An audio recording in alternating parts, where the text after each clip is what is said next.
Hello and welcome to another potluck. I'm not even going to try the intro for this one. So lame. So lame that you don't even try anymore. You know, as a mental strength coach, trying and failing is how we learn. The fact that you won't even try anymore means that we're in trouble, Trevor. Failing and then not trying? Oh. That's just giving up. Okay, that's fine. That's even worse. That's just giving up, man. But let's just talk about all the off-mic things that happen today. Griffin's car broke down. Griffin is not here today, so we don't have her I just got back from Europe and from moving for 2 straight days, so I'm a little sore. I literally just drove here from the airport. I got up at 4:30 a.m. East Coast time, which means 2:30 a.m. Colorado time. Which means it's the middle of the day for you either way. You need a snack? Yeah, there we go. Right? It's not nighttime yet. Paleo cookie? So apparently the way to build mental toughness Just suck it up, is, buttercup. being full. Don't do anything I'm just Let's talk talking about power dynamics. This is bad coaching, what you're listening to right now. He's very good with his athletes. With me, it's You should see him with his children. I'm good. I'm okay. I'm joking, Come on. I'm joking. I think I'm okay. River, my son scored his first lacrosse goal this weekend. That was really cool. Nice. Did you tell him why didn't you score 2? He did score 2, actually, but I didn't go to 3. That'll be next week. It was just so cool to watch. It was so much fun. I just kind of went with it. Excellent. So my first question, I apparently have 2 today. But You do? I'm special. I have Just 2. like your son had 2 goals, you have 2 questions. All right. I think his are more impressive than mine. But here's my first question. We talk all the time about the benefits. We train at altitude. We talk about how you come down from altitude, you're flying at sea level, everything's great, this and that. I have always felt like as a coach, there's a little bit of a dark side of coming down from altitude to sea level. So I wanted to kind of put this to you two, and I think you're the 2 perfect people to put this to. What could be the potential downsides of an athlete who's been training at altitude or lives at altitude now going down to race at sea level? Actually, a lot. Go for it. Yeah. There is a ton because research on training at altitude is highly inconsistent. And this is what I believe. It's what I've read, and it makes a lot of sense to me. A, those people who do adapt to altitude, there's different ways you adapt to altitude. B, some people, I'm one of them, are what are called altitude non-responders. So you go up to altitude, you can't train as hard, you don't get the altitude benefits, you come down, you're actually just weaker. Another thing to keep in mind, there is an acute adaptation to altitude, and then there's the chronic adaptation to altitude. Chronic is what everybody's going for. That's when your body naturally raises EPO. Well, actually, it raises EPO the whole time, but that's when you start seeing the aerobic adaptations that you want. Right, the downstream effects of that EPO. But aerobic adaptations take time. So initially what the body does is say, how am I going to deal with the fact that I can't produce energy as much aerobically? So now I'm going to be producing more anaerobic metabolism. And how do I address that? So you actually, in the very short run, become better at buffering acid and actually dealing with acid buildup in the blood. You actually become initially a more anaerobic animal before the aerobic adaptations kick in. So this is why you have some people go up to altitude for 4 or 5 days and going, oh, now I'll EPO it out and I'm going to be super strong. And yeah, they might be really strong in the sprint, but their actual aerobic side, that endurance side, is hurting. So as a altitude non-responder, is that what you said? Mm-hmm. You go back and forth from altitude back to the East Coast, for instance. If you're back there specifically for a race, how does that change your race mentality? If you go back for a specific period of time, like a month, you're back in Vermont or Florida or various places, do you train differently before you come back to altitude? Before you answer, what percentage of people would you say are non-responders or low responders? That's a really good question, and I don't have an answer for you. So I don't know. 23.4. Okay. We'll go with Grant's 2, 3, 4. 23.4%. So we're talking to 23% of our audience Yeah. potentially right now. Yeah, it just came. I mean, I pulled that out from somewhere, but we're going with it. It's a potluck. We can do that, right? Sure. We'll just go with it. So altitude non-responder is a bit of a misnomer. We do respond. We just never fully adapt. You do adapt a bit. So certainly when I go down to sea level, I get that feeling of, oh my God, I'm super strong. I can go harder. The question is, can I go harder than I would have if I had just been at sea level the whole time? Part of that, oh my God, I'm so much stronger feeling that I might be having is just because I'm always weaker at altitude. As a non-responder, I can never do the same power, even at Boulder's altitude, which you talk to altitude experts isn't even considered high altitude. Right. I can't do the same power here I could do before at sea level, no matter how long I'm here. One of my teammates, Chad Haga, he just instantly, he'd come up to altitude and he could put out the power. And I remember going up to Mount Evans with him, which is at 14,000 feet, and he's still putting out the power at super high altitude. So that's where you see the opposite. It just didn't slow him down. It always slows me down. I'm always putting out worse power at altitude. So there's two pieces to this. One is what you just said, and I think this is a phrase that I hear a lot about people coming down to sea level. Kind of not correct. It kind of is, but it kind of isn't. I'm stronger at sea level. So you have some of that you're stronger at sea level, but some of it is that the same effort doesn't feel as hard. Right. And that's kind of what I was getting at. Right. And this becomes the crux of what I see can get really hard for people. You come down from altitude and you're like, yeah, I'm flying, man. I'm crushing these same numbers, no effort. Yeah, but you still got to go harder. Right. We used to watch this in swimming all the time and in running. It happens all the time because 1972 Olympics were held in Mexico City at 7,300 feet, I think it is. And all these time adjustments came into play into USA Swimming and international running. So if you run the mile, you get an adjustment for every level you go up in altitude that knocks time officially off your time. So if you do a 200 freestyle in Boulder, it's actually considered 1.2 seconds faster. So they take the time. You go 200, it's 158.8 now. That's your official time in the record. So I would have all these kids that would be like, okay, I get 23 seconds in the mile. So I'm 23 seconds slower at altitude. So I should go down to sea level and I'll go really fast. But I always sat there and went, wait a second, you were born up here. Yeah. That's the gold standards of altitude training is have the person born at altitude because those adjustments are inborn and they're never going to change.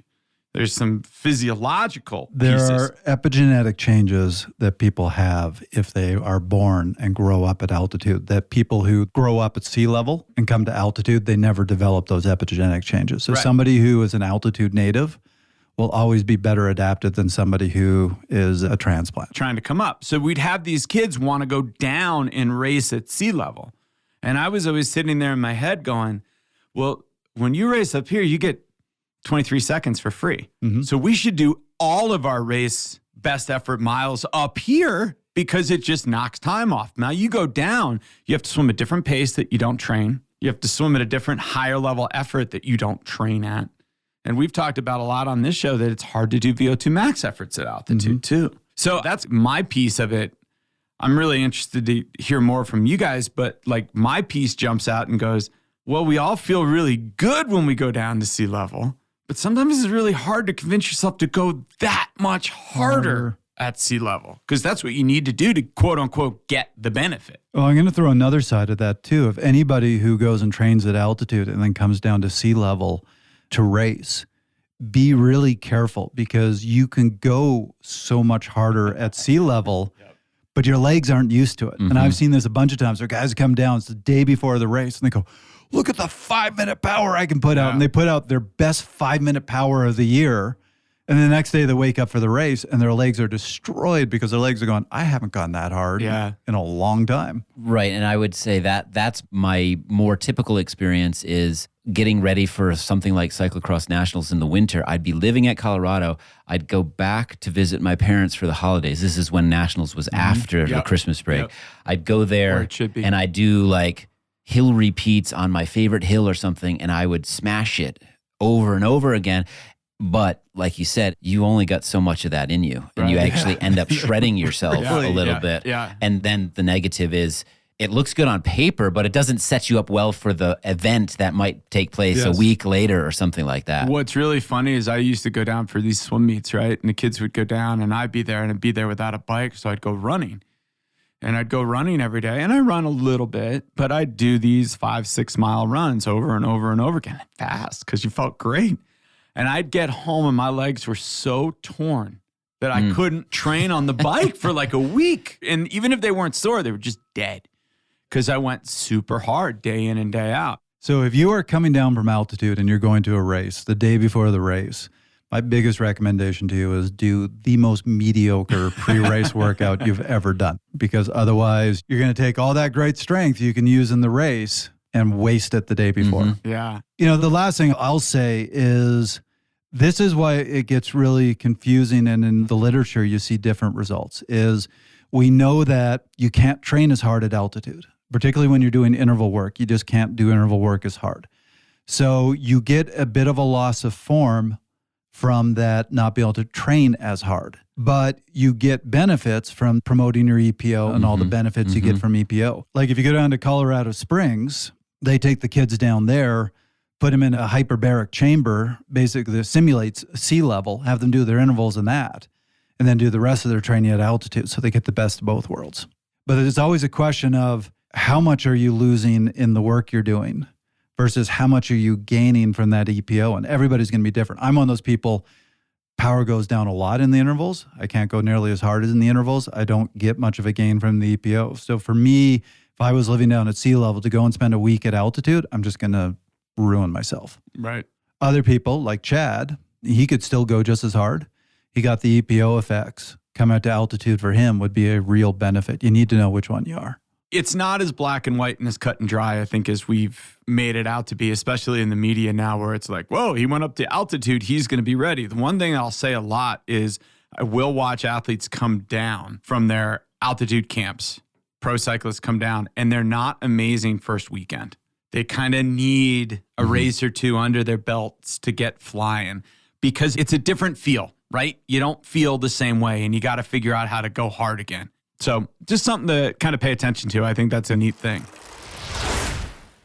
Fast Talk listeners, we have exciting news. The Fast Talk podcast is now available on YouTube. Subscribe now for our 100 best episodes, plus upcoming video summaries of new episodes and featured content. Our episodes on YouTube have closed captioning and transcripts, all made convenient by the familiar YouTube platform. Listen and subscribe on YouTube. Just search for Fast Talk Labs and hit subscribe. So, Yeah, I have a question. I'll let you do yours before I do my second one because I'm a big deal this week. We got a crisp sandwich with Grant being the buns on either side. Oh, God. Grant buns? Awful thought. You like food analogies, but this is one. This has gone too far. All I can say is Grant is the bread that's just way too much bread. Especially for somebody. We're talking about buns here. We're talking about buns. Son. I mean, that is like anti-paleo, man. Absolutely it is. Yet I love it. It's like two of the tops, you know? They didn't have a bottom bun. It's two of the tops. All right, let me read this one. It's a bit wordy. Just like you. If an athlete who typically trains polarized is running short on time one week, but the plan calls for a somewhat or fully fatiguing week, they have what seems to be three options. Number one, postpone the fatigue week and wait until they can do it properly. Stick to polarized, but not get in the deep fatigue they're looking for. That's number two. Or three, sprinkle in more sweet spot training to elicit the cumulative fatigue they're looking for on that particular week. Which is the best option, or maybe better phrased, what are the pros and cons of each of those approaches? So I'm going to start this one because I think Grant's really going to like my initial starting answer. And then he's going to hate the rest of it? Yeah, absolutely. But, Okay, but good. he's going to like my starting answer, which is... It depends. I'll let him say that. But Sorry. if you are short on time and don't feel you can do the camp right, it's probably because you have a lot of stress in life. So even if we could map it out right, you might look at it and go, you got other things to deal with. This might not be the best week to have the camp. Forget training adaptations. You need to go focus on life. Let's do this a week when you have the time and you're not as stressed. That would be my starting answer. I love the influence through these last how many years that I feel I This have is had potluck on Trevor. 30. It took that long. It took us 30 potlucks and all the other crap we did to get Trevor to see what I'm saying. No, I agree with that. I will say something that probably might surprise Trevor. I have done all three of these options. I'm sure you have. Yeah, we all have. Yeah, with athletes too. Yes. Right? And so here comes my classic phrase, it depends. Kind of getting into what you're saying, there's pros and cons to all these, right? And that's where that question is the starting question, Trevor. Like, why can't you do it? Right? Is it daylight? Okay, that's a different animal maybe, right? And maybe I shouldn't have planned it this way. Is it work? Is it family requirements? Those are the ones that really start to dig into, can you do it well anyway, even if we try and do it? So I'll give you the quick pros of each in my mind, right? The pro of bag it, do it later is that you may not have the cognitive ability to really dial this in and really tear it up the way we want to tear it up. And so we might be flushing money down the toilet either way. So let's take a little rest, prep for it, get ourselves sorted in life and fitness and go from there. The pro of the let's do it anyway is I feel like I have a lot of athletes that are, where's my green box? Yeah, right. That's right. Yep. Mm-hmm. And I have a lot of athletes that I coach that are masters athletes that I have started the whole conversation day one with, don't worry about the volume. Let's get the intensity in. So for a lot of my athletes, this isn't even really a question. Just hit the intensity. I don't care if the workouts are 45 minutes. Just get it in because that's what we're trying to get in. And then the last one, the goal sweet spot, there's a little something to end in a week feeling like your ass got kicked, right? That you just are smoked. And some of what we're looking for here is smoking somebody. So if that's the way we can smoke them, because back to what I always preach, it's psychobiological. They're tied together. So if you feel like you did a bunch of work, you probably are going to get the benefit of doing a bunch of work. It's not quite that simple, right? Can't just daydream at all. But yeah, there's benefits to all three. What I'll add into what Grant just said, because I agree with all of it, is timing.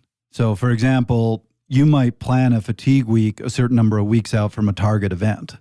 And if you push it a week, right, then you're not going to peak right for the events. Then you go, okay, we're going to make the best of it. Yes. Do what we can because it has to be that week. That's a really good point. You look at other timing, you have to look at what is the purpose of the fatigue block. So for example, I give my athletes in December a bigger week, often before they go on holidays. And then I'm just trying to do all volume.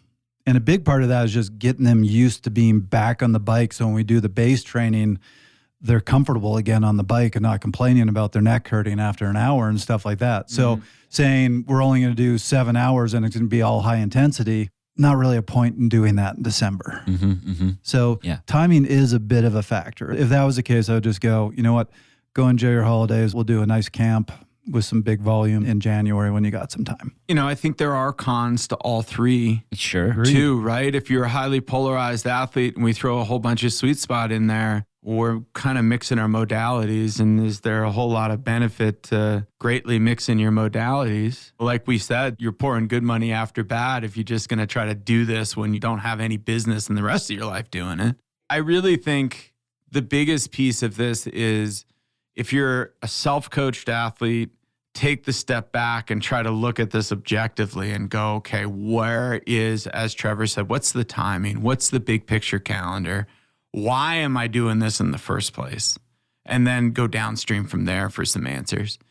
If you're a coached athlete, hey, coach, what do I do and why? I really feel like that second part is something that every athlete needs to be willing to ask their coach and every coach needs to be willing to hear. Sometimes none of us want to hear it, right? Like, what do you mean why? Just do it. Yep. Sure. Right? I was going through this with some of my athletes before the first race. I'm like,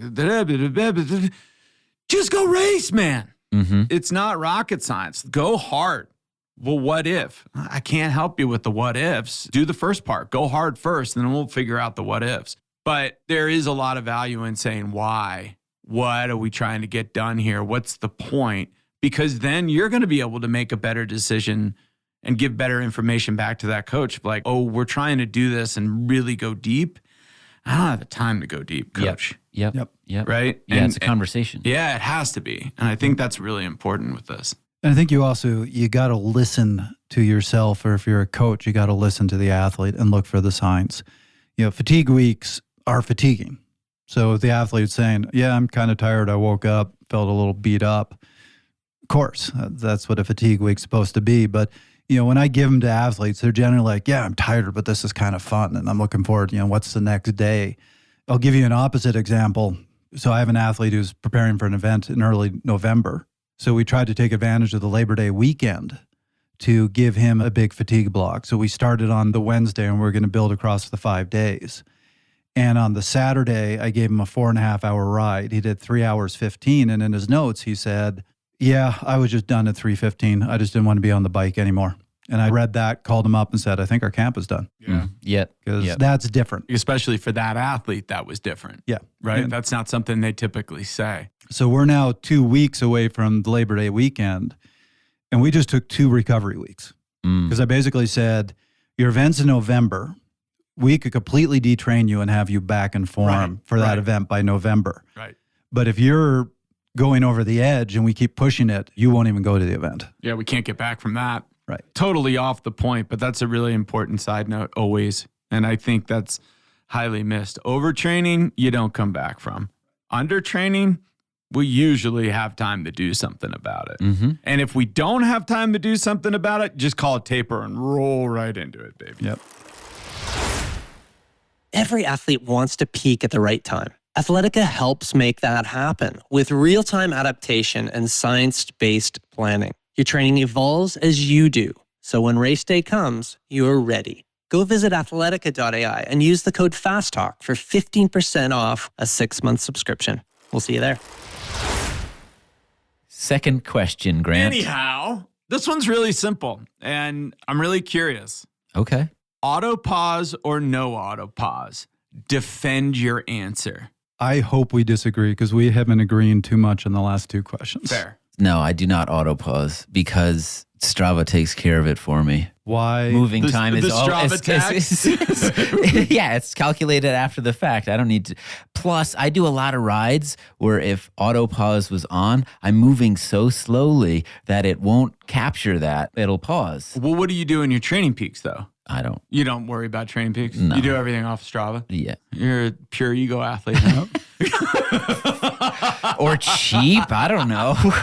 So before we pull out the knives, just for anybody who's listening, if you don't know what autopause is, on all bike computers, you can set it so that when your bike stops, the timer stops. So it's only recording the time when you ride. It's not when you stop. It's when you drop below like Yeah, 3 you miles can set it per to hour. stop or Sure, below yeah. a certain mile per hour. So there you go. I actually had a woman, Erin Willock, who we've had on the show. She was an Olympian. She did cadence time.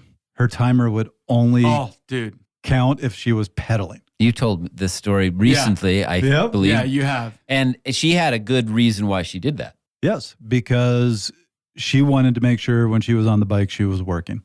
And it would make her, even when she was on the downhills, be pedaling. There's something to that. I think there's something to that. What's your answer? The only reason I use real time is because I like to get my auto pause time as close to real time as possible. Otherwise, why would you not use auto pause? What is wrong with you? No coffee breaks. No, you don't like to stop. You want to be as efficient When as I possible. used to ride with Kaylee, who just made routes from coffee shop to coffee shop, we would get to the coffee shop. I'd ask them how long they're going to be there. Mm-hmm. And if they said 20 minutes, I would go 10 minutes up the road, then 10 minutes back to pick them up as they were finishing. Well, this makes complete sense with your neuroses. I mean, like, And complete lack of social skills? Yes. I don't know. Your social skills have improved in the time I've known you. There we So there's not a complete What are you, and total that doesn't say lack. anything about the baseline. No, that's what I'm saying. It's at least better than complete and utter lack of social skills. Yeah. Fair? I think I was complimented. I don't actually I'm not know. sure. I don't know. We're talking to a bun over here. So. I'll take it. Kind of what I was looking for is that compliment that you don't know if you got So one or you're not. saying there's no reason not to use autopause. I don't I even know am- what that means. So there's too many double negatives in there. So you use autopause. Absolutely use auto. So here's the thing. God, I'm so happy. There's that expression, chamois time is ride time. Well, yeah, that's a When joke. you- Nobody actually believes that. But when you're using real time, oh, okay, you're doing well, the wait a same second. thing. I don't start my head unit when I put on my shorts in the morning. tell me you have not had athletes, because I have had many, who did real time, and I would give them a 5-hour ride, and they would come back and go, I did a 5-hour ride. And I'd go, No, you didn't. You did a 3.5 hour ride with an hour 15 or whatever at a coffee shop. And it's because they're using real time. Elapsed And I go, time. elapsed time. Elapsed time. Then I tell them, you're using autopause. That's the time I want to see. Okay, I'm going to throw this out there, and I want to I hear mean, Trevor's. I can do the calculation in my head, Yeah, so I don't. can I. Most of us Yeah, are yeah. capable. But I want to throw this out there because I have this strong belief that there are people that use autopause solely to up their average watts. I am fully on board with you that no, you shouldn't do that. But this also throws Trevor into the camp of the guy who you see at the stoplight on their running in place. Yes. Everybody's done it. You don't do that? I've never done it. Yes, you have. Don't do that? I do not do that. That's only a social cue to send to the drivers that are taking the time across the intersection that I'm waiting here. I'm waiting. Oh, okay. So that is passive aggression. That's right. No, trying to get higher numbers. You should be trying to get good, Accurate numbers numbers. for training, not trying to get the highest numbers. Part of the reason I don't like normalized power because most people who look at normalized power haven't read what normalized power is about. They go with normalized power because it's almost Always higher. Yeah, it's you actually can get them the same. It's very difficult. Sure. Yeah. But it's always higher than average power. They like the bigger number. Sure. Yep. But you're comparing apple to oranges. It's not the same thing. Normalized is basically relevant in crits and cross races sometimes. Not even all times in those things. I don't know that it's even relevant in an interval session. For me, I'd rather look at the 5-minute interval instead of the whole ride. But I do think there's a lot of that going on. One of the things I will throw out there, I don't like cadence time and I don't like autopause for short breaks. Like if you stop at a stoplight, your heart rate is still elevated, your respiration rate is still elevated, and you're still working to an extent. Your body is, yeah. Your body's not at rest. And just because you stop doesn't mean you're suddenly at rest. Descending, you're not at rest simply because you're not pedaling. Certainly not in some of the canyons around here, right? Certainly not in a cyclocross race or a mountain bike race. You're definitely not at rest when you're doing that. And I hate with a passion riding next to somebody up a slow switchback and hearing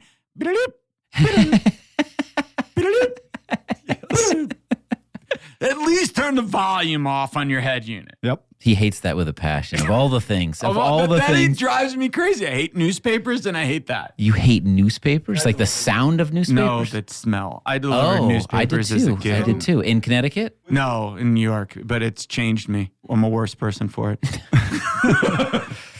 So I want to ask you a question because I'm really interested by it. So the not using autopause at red light. So here's what I'm interested in. You know, I've coached a lot of people up in Toronto, but this applies to any big city. Yeah. If you go out for, say, a 2.5 hour ride in Toronto, you're going to stop 70 times. It's just red light after stop sign after red light.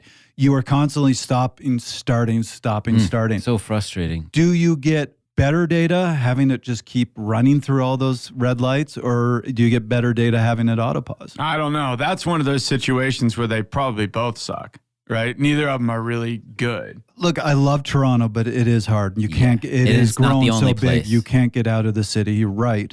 And I was actually told by a representative at Zwift that Toronto has the highest number of Zwift Really? racers per capita of any city in the world. At least this was several years ago. They told me makes that. sense, huh?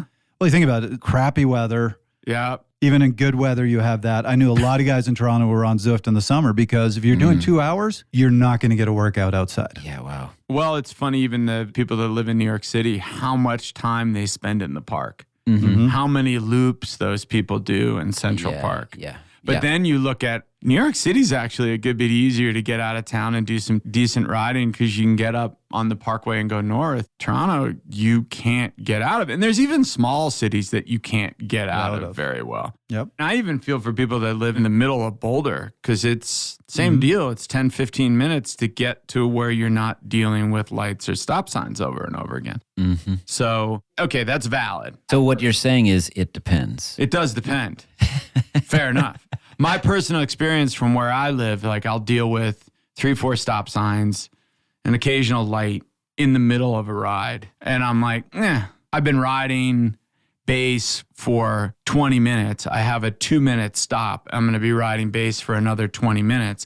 My body's not at rest for that 2-minute stop is kind of my point. So I let it ride. Yep. Sure. Now, I will admit, I do stop my watch on runs when we drop the kids off at school because you never know how long that stop is going to take. Right. That might be 10 minutes as my wife sees somebody else from the PTO. Sure. You know, we're planning whatever bake sales next. But I do always find that interesting because I have had athletes that have come back and said, I know I was at base, look at the average power. And I'm looking at the average power and say, okay, that's base. And then you look at the ride itself, like that's not base. Yeah. You have all this descend time and then all this climb time that's off. But then the opposite is true. It's just kind of all over the map. I think some of this is my Your neuroses. my frustration with using average power Yeah, sure. to dictate a lot of stuff. I think that's really important because that's where prescription is really important. And that's a lesson I learned personally